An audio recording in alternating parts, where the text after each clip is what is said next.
Hey everyone, we are just waiting maybe another minute or two just for the last couple people to join that need to, and then we will get started in just a couple minutes.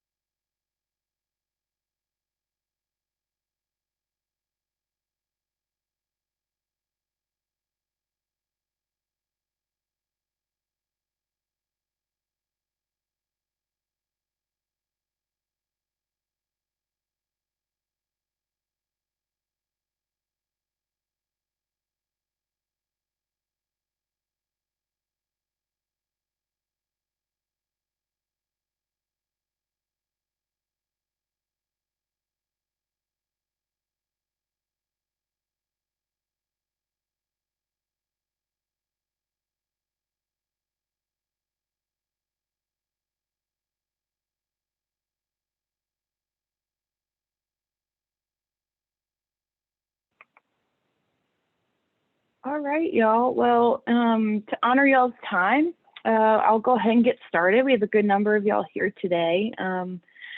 Well, hello, my name is Chrissy Ammons. I'm a doctoral intern and therapist at the Texas State Counseling Center. A little bit about me, I'm finishing my PhD in counseling psychology at the University of Southern Mississippi. Just kind of what today will look like in general. If you have any questions about the content of the webinar, feel free to put those in the Q&A function that you'll see in your toolbar. Any counseling center general questions, those can go in the chat. I have a couple co-facilitators with me and they'll be happy to kind of answer some of those for you today. I'm really excited to present this webinar today.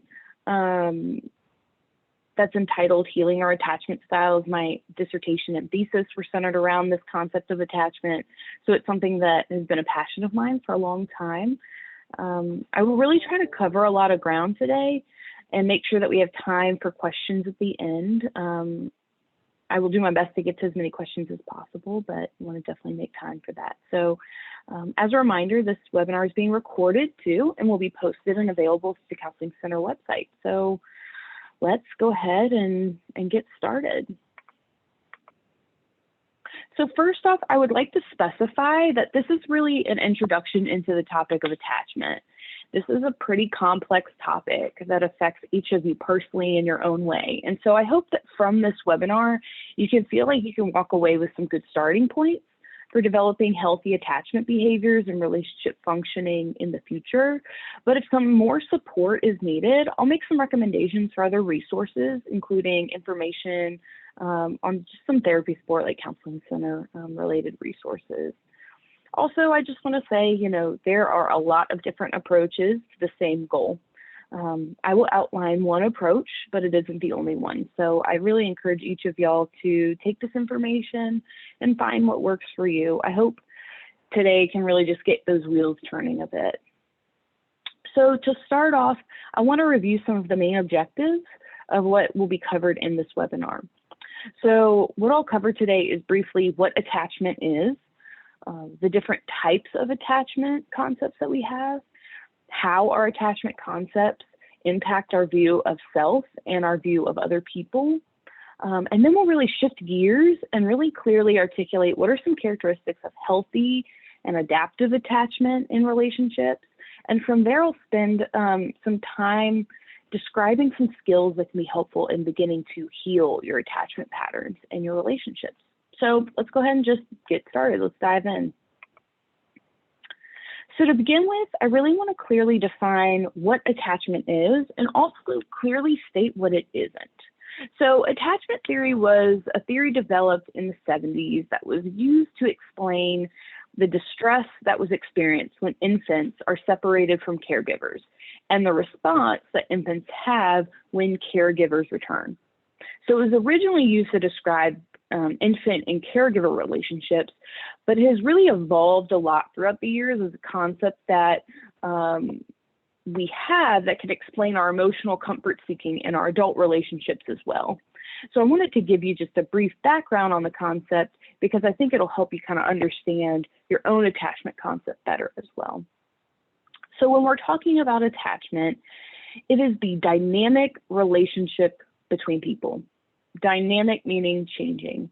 It involves the thoughts and the emotions we have about ourselves in relation to other people. So, like I said, it is a concept that begins with how we interacted in our earliest relationships, specifically our caregivers. So it was centered around this idea of being a specific aspect of the relationship between a child and a caregiver that is involved in making the child feel safe, secure, and protected. So keeping that in mind, it doesn't involve or in things including like playing, feeding children, setting limits, teaching new skills. It's more related to emotional soothing. So it starts in our early relationships and transforms to our adult relationships as well. So from these early experiences with others, often caregivers, we form what's called like our attachment concept or style. And this is really based on two factors when we were younger. How we learned to manage our emotions when we're distressed.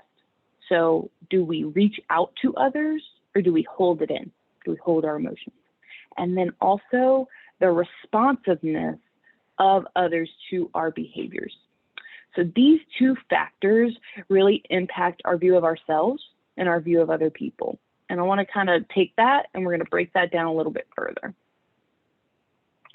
So depending on how or if we reached out to others for soothing and the responses that we received or that we continue to receive, we develop this internal concept of how lovable we think we are, and we learn what we can expect from others. So to kind of paint a picture, if I'm upset as a kid and I decide to reach my arms out to my caregiver to soothe me, and they ignore my request, then I may interpret that with my kid brain such that, oh, maybe that means I'm not lovable, and two, I cannot expect others to show up for me. So then I may carry that concept into other relationships and generalize that. So on the contrary, if I'm the same kid and I reach out my arms to a sibling and they pick me up and soothe me, rock me back and forth, I may learn from them that I am lovable and I can expect some people to show up for me. So as you may be hearing, and this is something I want to hone in on, we may develop one attachment style to our caregivers or one set of people that is different than to a sibling or a friend or a romantic partner. So though this is the case, research does suggest that caregivers really have a pretty impactful effect on our attachment schemas or concepts, just with the important role that they play in our lives as children here. But the key here is, and kind of the hope and what brings us to this webinar today, is that attachment can be changeable throughout our lives. And it can be different across relationships in our lives too. So we might struggle in our attachment relationship with our parents, but have more secure attachment with our friends or romantic partners. And so there could be some hope and some opportunity for understanding where healing could be in that. And really our attachment concept of how lovable we think we are and what we expect from others is based on our choices, the reactions of others, and how we make meaning out of those choices and reactions. So I really hope the wheels are turning. You're starting to ask yourself some questions. I want you to kind of take this moment and start to ask yourself some questions. What have my experiences been with important relationships in my life? Did I feel loved or cared for? Did I feel that caregivers would comfort me if needed? Also, some more questions asked, when you were upset growing up, how did your caregivers respond? What messages did you receive around emotions and expressing your emotions and taking care of yourself? And then this is the huge thing. This is where you kind of look at all your information, like, okay, what were my experiences? And then what meaning did I make of that moving forward? Essentially, what have I learned to expect from others from those experiences? What have I learned about myself from those experiences? So those are some big questions. Those are some big questions to sit with, and a very important, first step in doing this healing that we'll be talking about today. So keeping that in mind, let's talk through some different types of attachment concepts that can develop based on the different combinations of the choices of reaching out and the reactions of what we make of those instances. So quick side note, just want to say, this is a pretty well-known topic in the world of pop psychology. And so you might have heard different attachment types talked about that you might not see here or we might not cover today. And that's okay. Different researchers have really used a variety of different labels and categories to explain attachment theory. So I've really geared us towards the one I used in my research and the one I'm most familiar with, which is by Hazan and Schaefer, which is pretty commonly used now. So the way that they kind of conceptualized it is that attachment falls along a combination of our anxiety and our avoidance. So when we're anxious in relationships along this dimension, people who tend to fall further along the dimension of anxiety tend to worry whether their partner is available, their responsiveness, and their attentiveness, whereas people lower on this range are more secure in their perceived responsiveness of their partners. So then that's one dimension, right? That's anxiety. On the other dimension of avoidance, people who fall further along the dimension of avoidance prefer not to rely on others or open up to people. So people lower on avoidance on that other end are more comfortable being emotionally intimate with others and are more secure in depending on others and having others depend on them. So keeping those two dimensions in mind, these are some different labels for different combinations of those dimensions. So first one is preoccupied. So this is a style where someone has a negative view of themselves, but they have a positive view of others. So as you think through that and your wheels are turning, that's that high anxiety and low avoidance. So the way this really comes out is feeling kind of clingy in relationships, being, maybe fearful of being abandoned.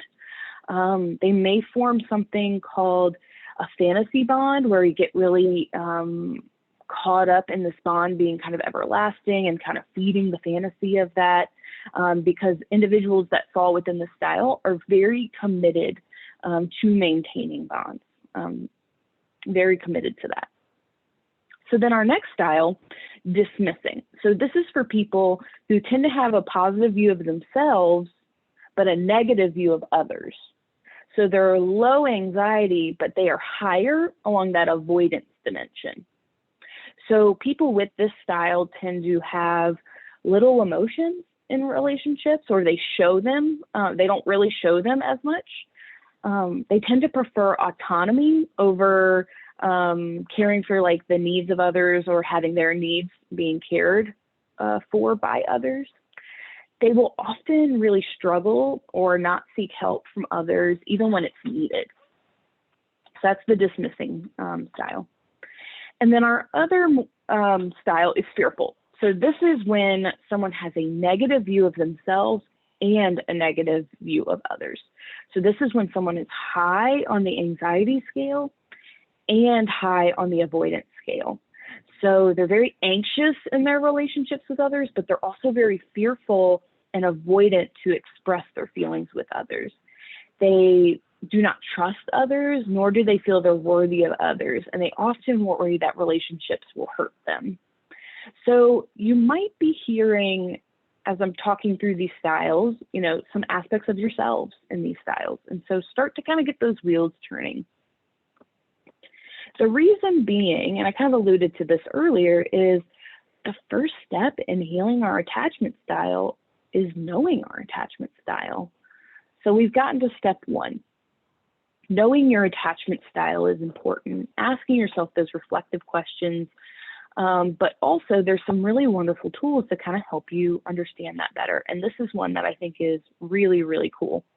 It's a great online quiz that asks you questions related to how do you feel toward yourself, but also others. And it asks you the same set of questions about your mother, your father, your best friend, and your romantic partner. So if you wanted, say you have someone who doesn't necessarily fall in that label, that's totally fine. You could answer that set of questions based on someone in your life. You just have to remember when you read the results that that's who you're referring to. So I wanted to just briefly show you all what the results look like to kind of give you a sense of what you can get from this resource.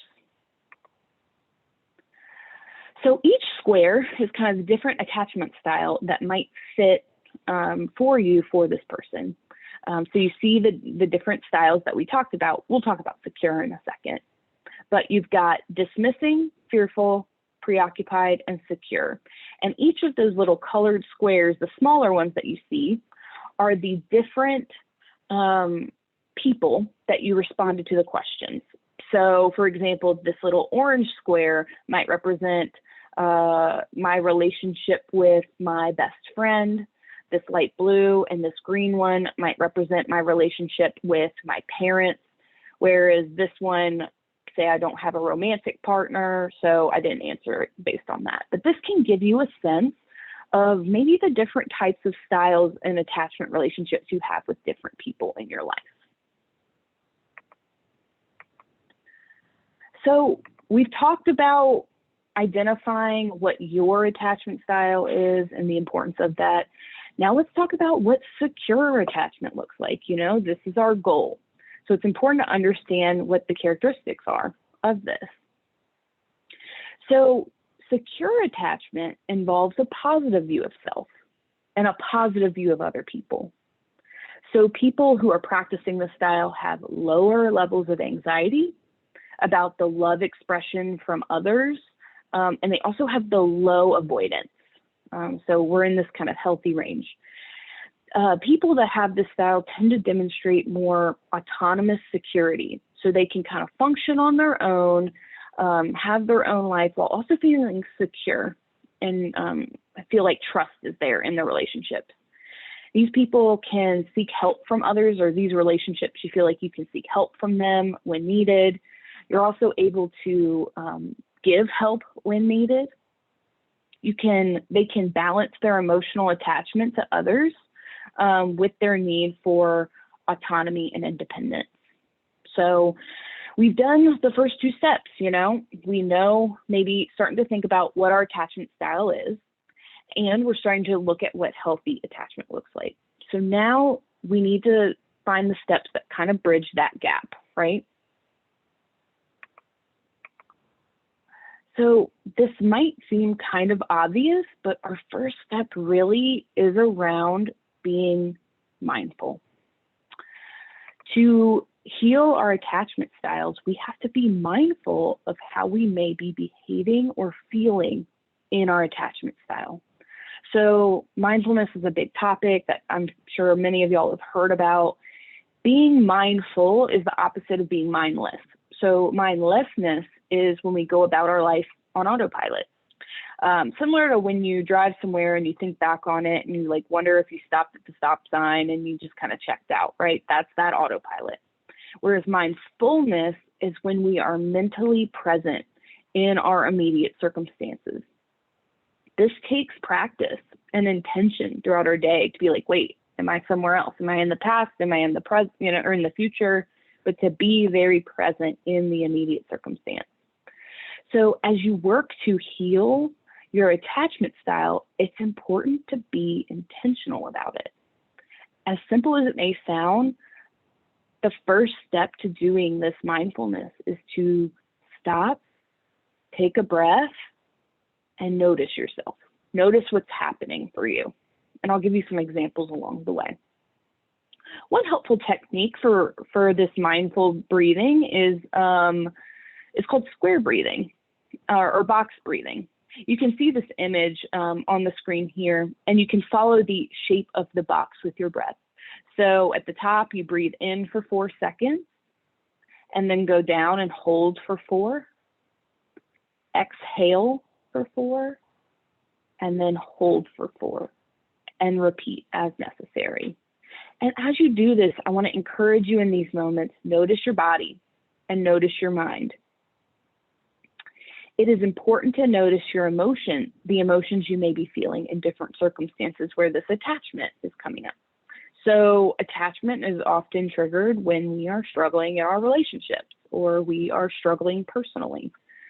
So these are these moments where you can start to be mindful and know your attachment style. We're going to bridge these together, right?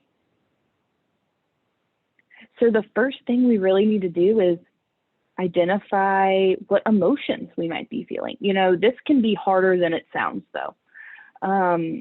Putting labels and giving language to emotion can be challenging if we're not very practiced in it. So one of the things that's very helpful, and that y'all could all Google, that's out there, is something called the feeling wheel. It's really helpful in providing a number of words associated with emotions. So you can find the language that best describes what you're feeling. So then from there, identify your thoughts.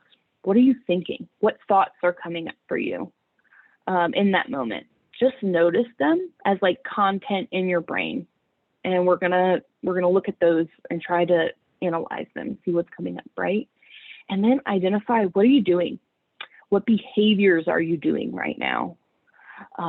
What do you feel motivated to do? That's a big one with attachment. So here's an example. Let's start with an example. I noticed that my partner didn't text me this afternoon like they usually do. Suddenly I feel anxious. Later on, they're on their phone and seem distant. What if they aren't happy in our relationship? What if they're talking to someone else? I need to check their phone to see what they're doing. I have to do something really nice for them so they know that I still love them.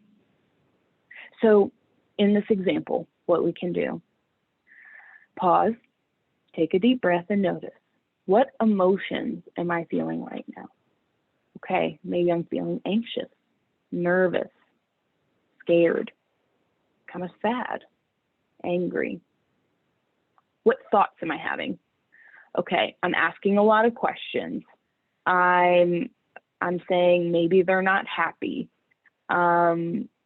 Maybe they're talking to someone else. These are thoughts that I'm having, and I want to like look at them, like they're sitting on my hand, and look at them. What do I feel inclined to do? Okay, I feel pulled to check their phone. I feel pulled to reestablish some connection, to do something for them. So we've just noticed all of this, right? Like in this moment, we're being mindful. Okay, something's come up for me. Let's look at what's happening in my internal world. We have just become mindful that our attachment concept has been triggered by something happening in our relationship. So then our next step, we are going to work to check the narrative that we've created in our head. We really need to check the reality of the current situation. You know, do these thoughts that I'm having tell the whole story? Are we making some assumptions? What evidence do we have that supports these thoughts? Also, what evidence do we have that disconfirms these thoughts? And a big thing here with looking at attachment, what does this circumstance remind you of? What does it bring up for you? So in the example I said before, what evidence do I have that supports the thought, maybe they're cheating, maybe they're pulling away? What evidence in this relationship do I have that disconfirms that thought? What past experiences does this remind me of outside of this immediate experience? So these steps are really important in regrounding in the reality of your current scenario to see if it is your old attachment concept attempting to play itself out again. Okay. Now, I would be remiss to not cover a huge part of relationships and a huge part of attachment, which is trust. And an important part of checking our reality and attachment relationships is understanding what healthy trust looks like.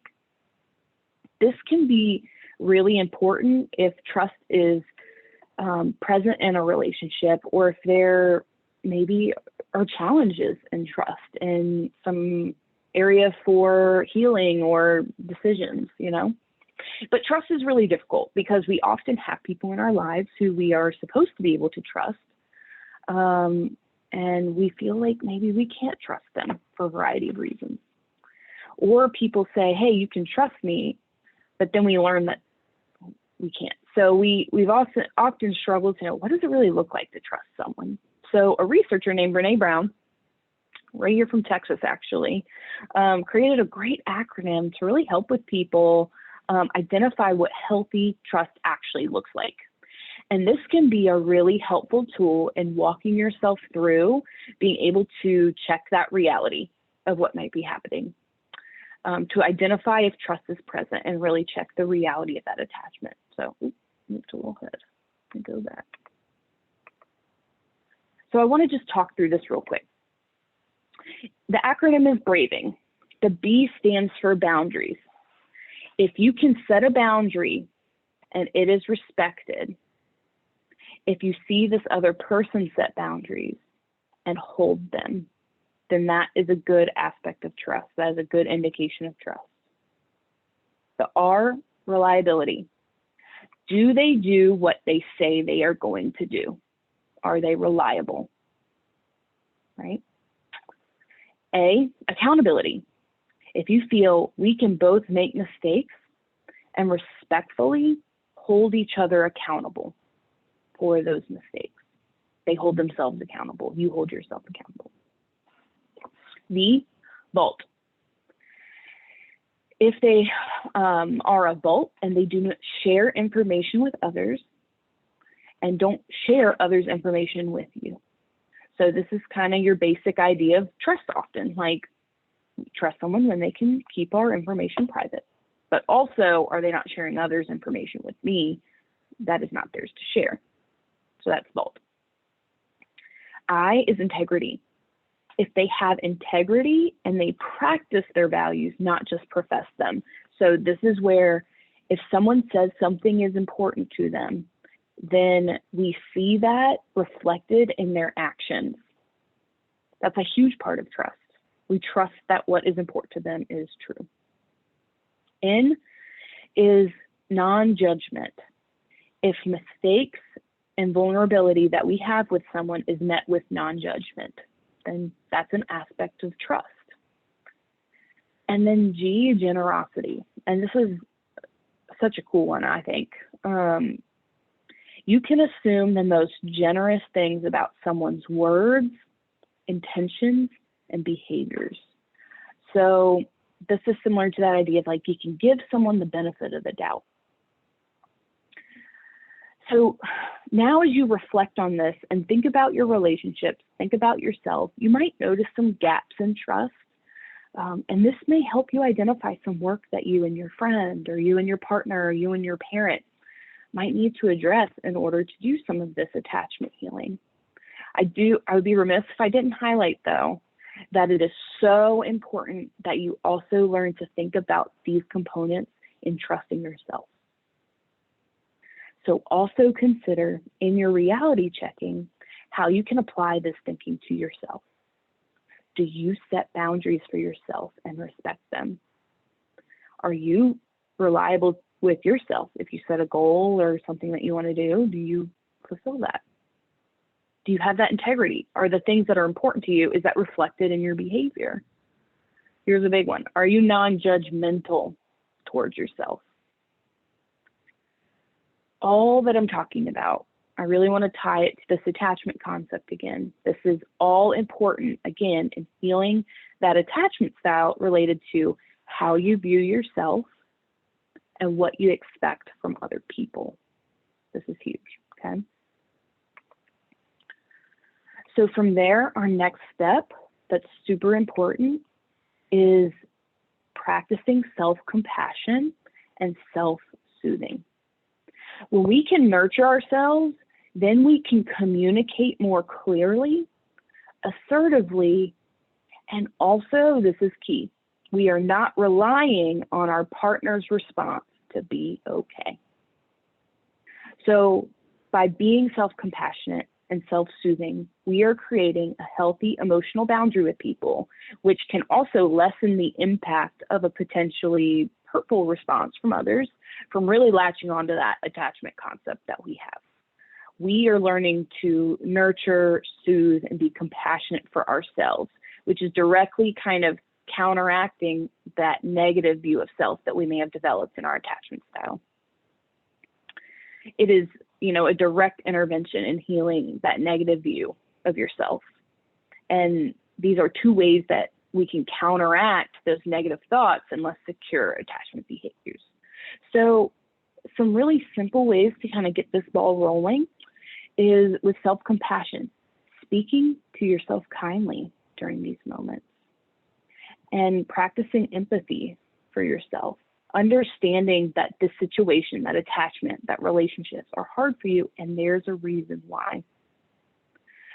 Nothing that we do as human beings happens without a reason. Maybe it's an early experience, maybe it's a past experience, something that we've learned, some way we've learned to respond. It all happens for a reason. It might not work for us, but it happens for a reason. Is happening for a reason. And when we can have empathy for why those reactions are so intense for us or come up, then we can start to make choices about trying something different. Now, for people that really struggle with self-compassion, one of the things that can be helpful is asking yourself, how might you speak to a friend in this situation? How might you speak to a close friend if they shared with you the similar thoughts and feelings that you're having?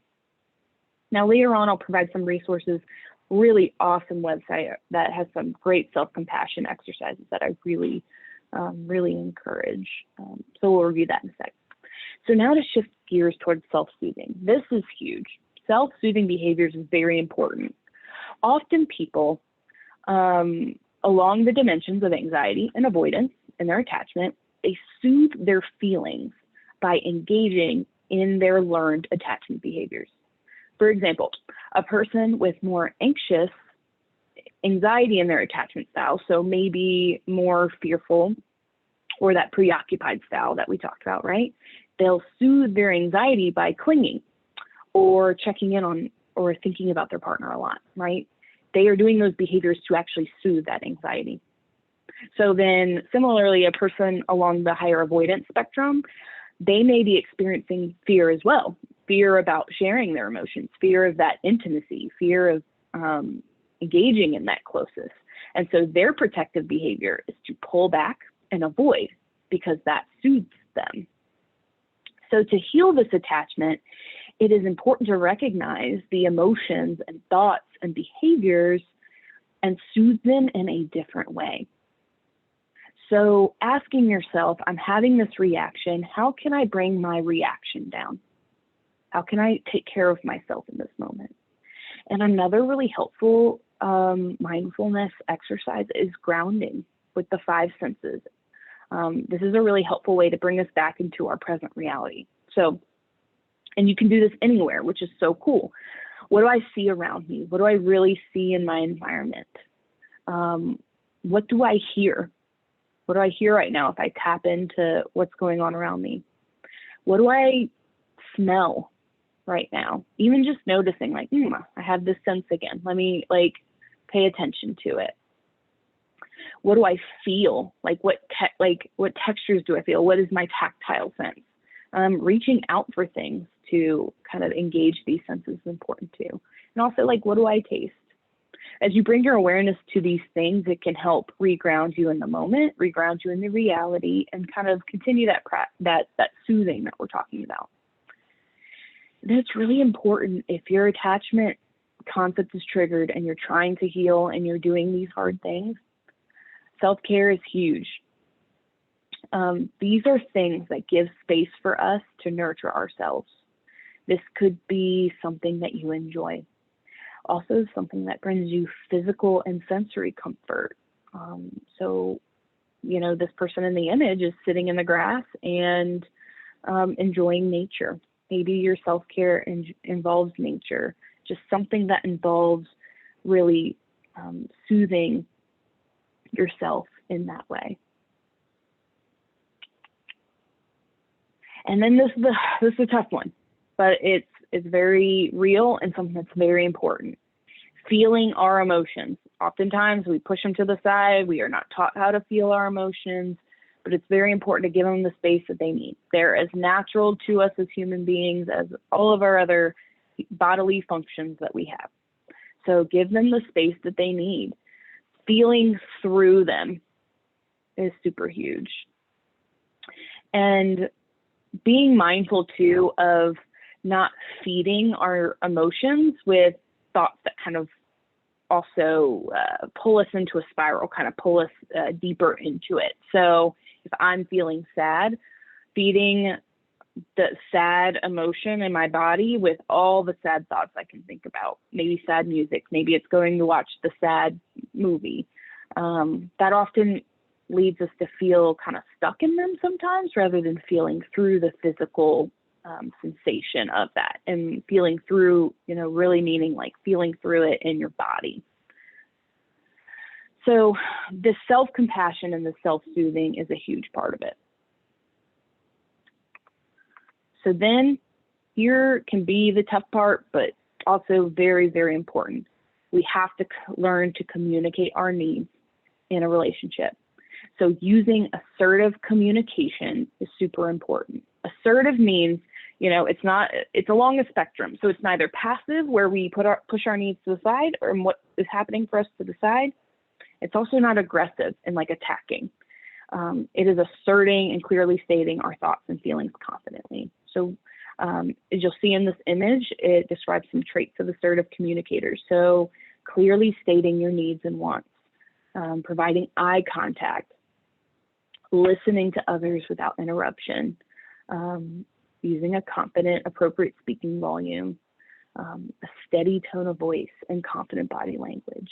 And this is also some tips that you'll see listed here as well. But I want to provide you some structure around how you can learn to communicate in a way that might be different, and communicate in a way that is building trust, that is engaging in less maybe anxiety, but also engaging in less avoidance. This is something that can really encapsulate, no matter what style you have, a way that you can communicate differently with your partner, which is actively healing your attachment style. And this is a great way to give feedback to people, and I will couch it in that example that I said earlier. So a really helpful thing to do with this is using I statements. Focus on what you have just done in all your other steps, and find ways to communicate that by focusing it on yourself, saying I. So, for example, when I hear you say, name the behavior. When I hear you say X, Y, Z, state it exactly back as you heard it. Or when I see you do, name the behavior.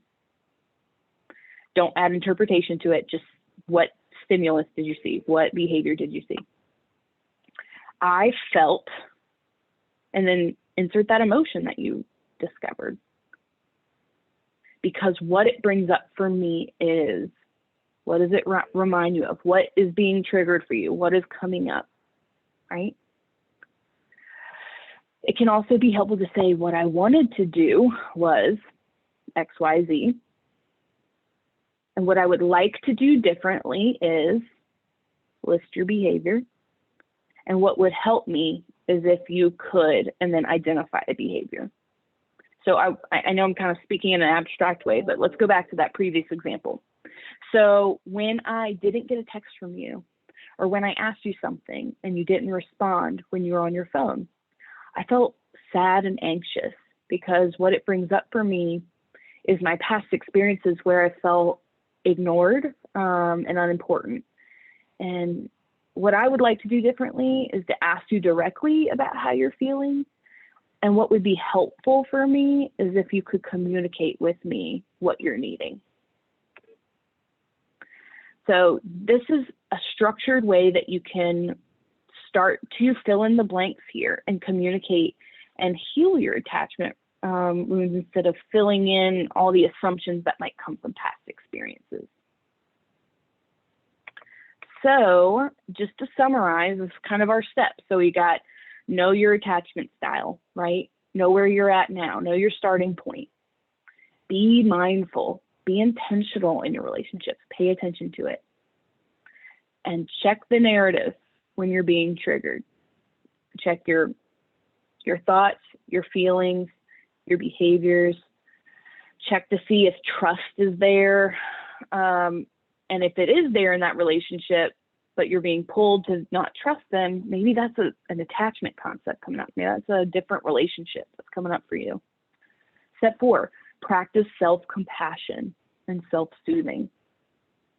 As you're able to do that the best that you can, it will make your relationship stronger. And then practice assertive communication in what is coming up for you.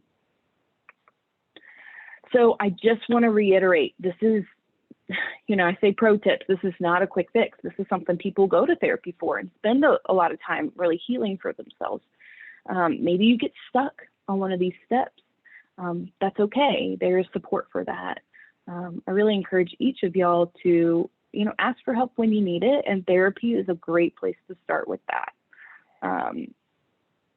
So, to remind you of kind of the beginning, this is just a beginning conversation. Hopefully this can get the wheels turning a bit about what it would even look like to move forward in your attachment relationships in a different way.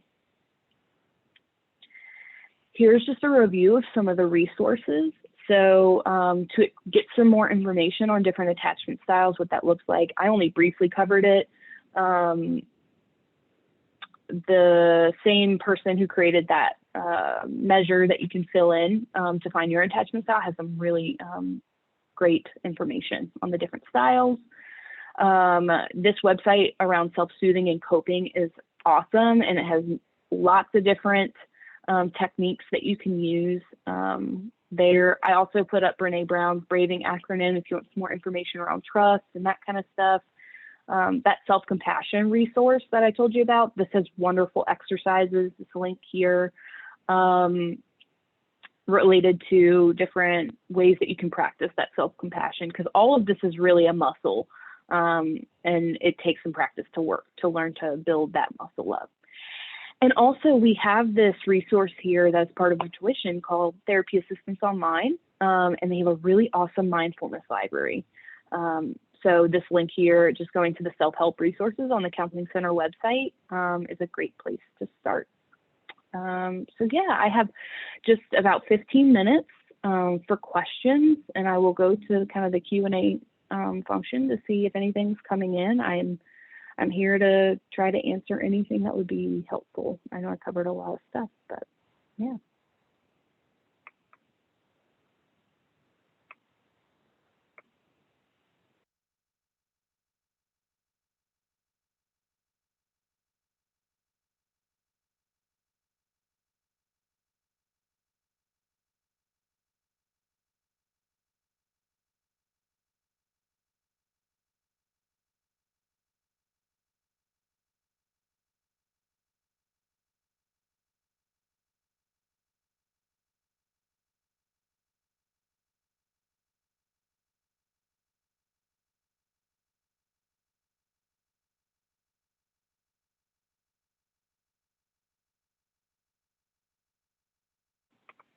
Kind of looking at the chat, and I see that maybe I'll hang at the resources page so that people can kind of screenshot it or do something that would be helpful there. I'd be happy to do that. I hope y'all can see it now. But yeah, any questions about content, like just put them in the Q&A to kind of manage all the things we got. Cool. Okay. And I am going to answer these live so that everyone can maybe benefit, but I won't name any names, but I will answer them live just so that maybe someone has the same question. So one of the questions that came through was, is it possible to have more than one attachment style? We can definitely have a different attachment style for different people in our life, which can actually be really beneficial for us. You know, maybe we have a relationship in our life that's really painful and has not been very secure. We can't reach out, and we do feel very anxious about it or more avoidant. But then we have other relationships where we feel that we can trust and it does feel safe and we can kind of be vulnerable and all those aspects. So we can have different like attachment concepts with different people in our lives. And it can, again, transform throughout our lives too. So I think the answer is essentially yes, depending on different people. Now, it is helpful to, I think we all kind of have a tendency, I think typically in a pretty simplified way, what I find is that people are more, they might fall more along the anxiety spectrum or a little bit more along the avoidance spectrum across maybe relationships. Okay. So any group therapy sessions that might not be late to join, I think that what I'd encourage you to do is reach out to our front desk. I do think we have a few, like a mindfulness group that might just be finishing out at the end of the semester. But our group therapy options are really awesome. So I highly recommend, we have one on self-compassion typically most semesters and mindfulness. We also have like a family systems group where we explore a lot of relational stuff. So there's definitely some group therapy options in general. I'd reach out to them. I think we have just like a grad student support group and a mindfulness group left for this semester. Okay. I will check in to see about these resources being sent in a more accessible way. Maybe they can be like thrown into the chat.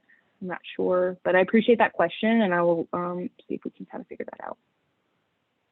The next question, would I say that the fearful attachment styles is synonymous with disorganized attachment? It is pretty close. Again, everyone kind of has different labels for different attachment styles. If you've ever heard of disorganized attachment, what that really is regarding is people whose attachment figure also is like abusive or very, very hurtful, or there's a trauma associated with it. So which gets, you know, as you could imagine, very confusing for people to think, oh, I should be trusting this parent. I should be, you know, trusting and safe in this person. And yet I have this trauma. So I think in the world of the language I'm using, in that language, yes, I'd say fearful and disorganized are probably about are along the same line. How do you explain to your partner that you are working on this and would like their patience as you improve on this skill? Well, I appreciate that question. It's definitely this is difficult stuff. It's hard to talk to it's hard to talk to partners because it brings up attachment stuff, right? Whether it's that we're anxious about it or whether it's that we have learned to hold it. I would really encourage y'all to, hopefully that really structured communication pattern can be helpful in finding the language to communicate, hey, what I would like is some patience as I'm trying to work on this. And then also, I think this is an opportunity to look back at that trust acronym and look at and see, okay, am I feeling judged? Is this a part of trust that I'm struggling with because I don't feel like I can come to this place in non-judgment? And so I think just kind of wrestling with both of those and understanding like, okay, this might look like communicating where we might have some gaps or communicating my needs in a relationship. So I hope that that script that I provided, so to speak, might allow you to have some language around how to communicate with a partner as you're working on this.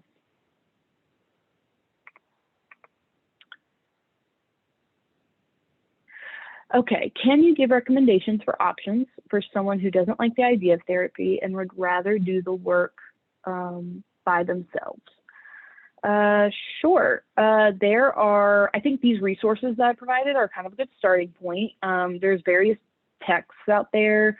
A good one is, oh gosh, there's just so many good attachment things out there.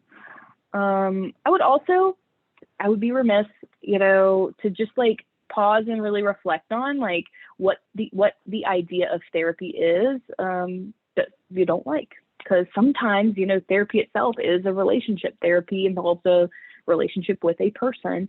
And so sometimes it can be a moment where you can be like, like maybe my attachment stuff is coming up in how I'm viewing therapy as well. So just a question to add to your process. I would say mindfulness is a huge part. Walking through these steps, taking these steps slowly. The beauty of things too is that there are a lot of online resources around the self-compassion, self-soothing, mindfulness, attachment styles. So people can do this work on their own. And also, as you notice, there's like this aspect of healing our attachment styles that really requires us like pushing into that discomfort and trying something different. And so figuring out ways that work for you all that allow you the space to do that, I would just recommend. What effect would it have on healing your attachment style if you have had your trust broken by people many times? Yeah, I appreciate this question because it's very real. This is the reality, and this is why I wanted to make sure that I cover trust to some degree, because I know it's so profound for people and so profound in relationships. What effect can it have? I think that the effect that I imagine it could have is that moment where we say, what am I feeling? What am I thinking? What do I feel drawn to do? What evidence do I have in the current situation that confirms it? What evidence do I have that disconfirms it? Sometimes when we have a lot of evidence from our past that confirms a thought that is contrary to the exact reality of the situation, it's almost like the volume on our past experiences is turned up to 10, and it's really hard to hear the volume on our current experience and check our current reality. So, it can have a lot of different effects, but I would say that is one of them. And that's what's so great about therapy is that it can have someone there with you, saying, hey, I think the volume is really loud on this and doesn't match. And also, like, again, when we have been told, hey, you can trust me, and that's broken by so many people, it gets really confusing as to what trust looks like. And so I would just encourage you to sit with that acronym, really like ask yourself if you're in a new situation with a new relationship, and yourself being huge for everyone, going through the list, like, are these aspects of trust there or not? Because if they're not there, then that can tell you something about where your boundaries need to be, or your openness, or how vulnerable you should be with someone, or if you should let someone fully into your life, or what maybe needs to be further developed and addressed. So I hope that starts to kind of answer your question. It's kind of a big question, but I hope that's helpful.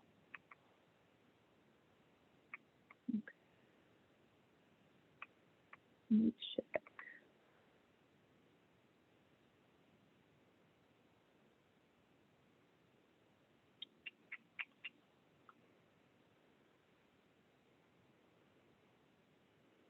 Let me see.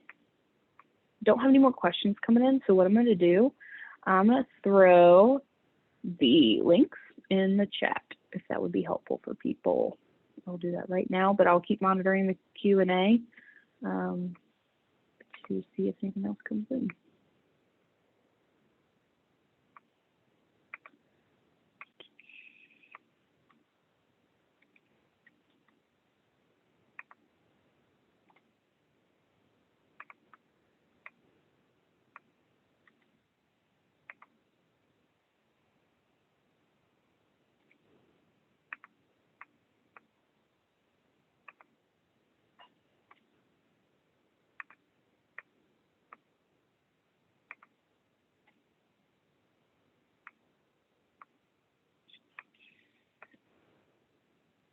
We just got a few more minutes. If y'all have any lingering questions that I can, try to answer for you. Be happy to do it.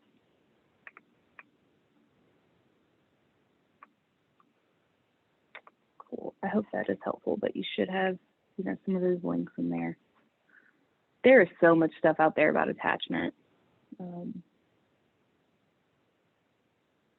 So it's been around for a while, so there's definitely a lot of information around it.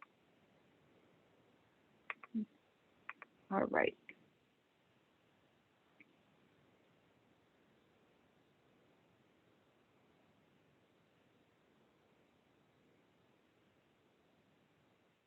Oh, cool.